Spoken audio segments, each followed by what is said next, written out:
Στην πινακίδα αυτή να βλέπουμε τη συνδεσμολογία ενός αυτόματου διακόπτη αυθαίρας τριγώνου τριφασικού ηλεκτροκινητήρα.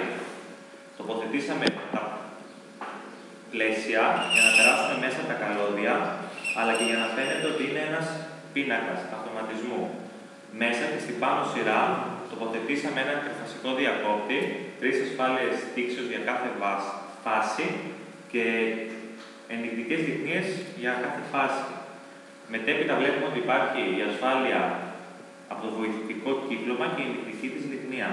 Στο κάτω μέρος του πίνακα υπάρχουν τα ρελέ με τις απαραίτητες συνδεσμολογίες, το χρονικό και 2 ενδεικτικές λιχνίες, από τις οποίες η μία είναι για το θερμικό και η άλλη είναι λειτουργίας. Τέλος, βλέπουμε ότι υπάρχει στον πίνακα και το θερμικό μετέπειτα βλέπουμε ότι στο βοηθητικό κύκλωμα υπάρχει και τα μπουτόν Start και Stop, τα οποία είναι για τη λειτουργία του κινητήρα.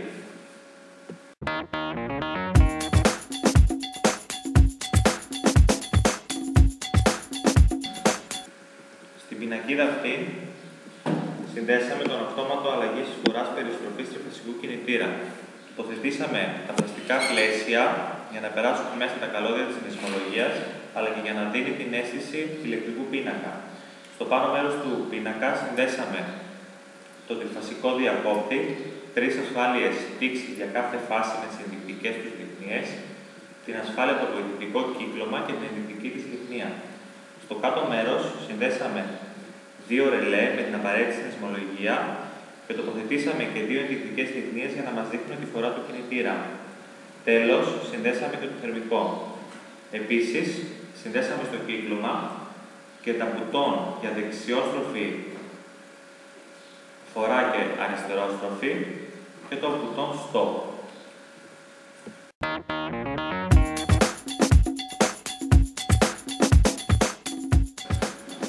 Στην πινακίδα αυτή να βλέπουμε ένα μονοφασικό γενικό πίνακα υγείας. Είναι εξωτερικός, τοποθετήσαμε το πίνακα πάνω στη σανίδα και μέσα κάναμε τις απαραίτητες συνδεσμολογίες.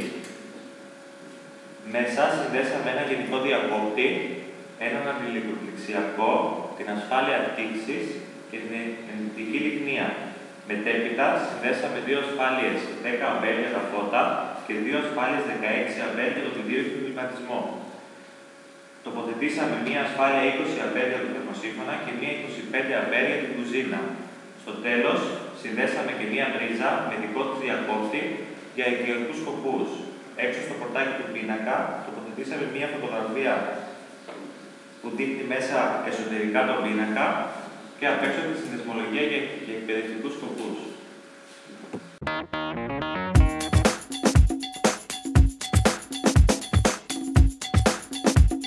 Έναν απλό διακόπτη, ο οποίος θα ανάψει μόνο αυτή τη λάμπα και βλέπουμε ένα στεγανό ρευματοδότη. Και όλα αυτά γίνανε από τον ΙΕ.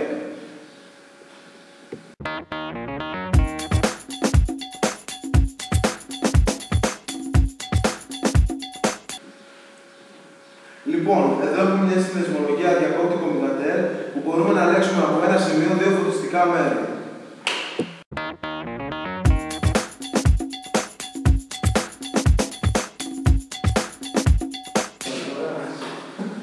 Εδώ βλέπουμε μια συνδεσμολογία διακόπτη αλέρτου που μπορούμε να ελέγξουμε από 2 σημεία ένα φωτιστικό σώμα.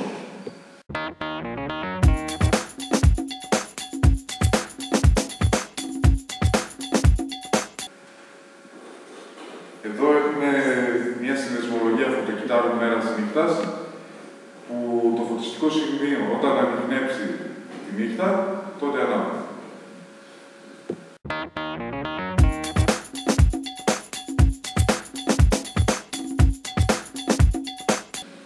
Λοιπόν, εδώ βλέπουμε μια συνδεσμολογία 2 λαμπτήρων φλωρισμού, όπως βλέπετε εδώ.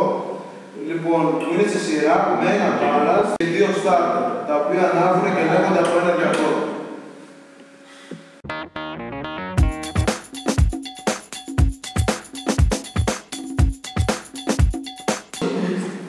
Στην πινακίδα αυτή να βλέπουμε μια εγκατάσταση θηροτηλεφώνων. Βλέπουμε περιέχει 2 θηροτηλέφωνα, μία μποτονιέρα και έναν μετασχηματιστή.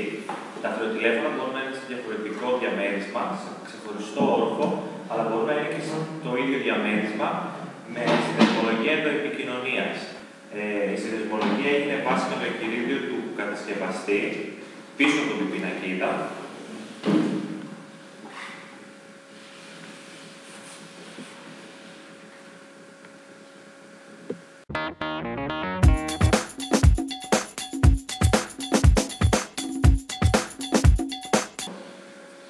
Γεια σας.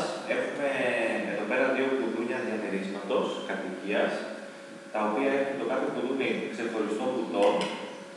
Όταν πατάμε το μπουτόν, μέσω του μαγνητικού πεδίου που δημιουργείται στο ποινίο, πάλι το έμβολο και δημιουργεί τον ήχο, ώστε να καταλάβουμε ότι χτυπάει το κουδούνι. Ευχαριστώ.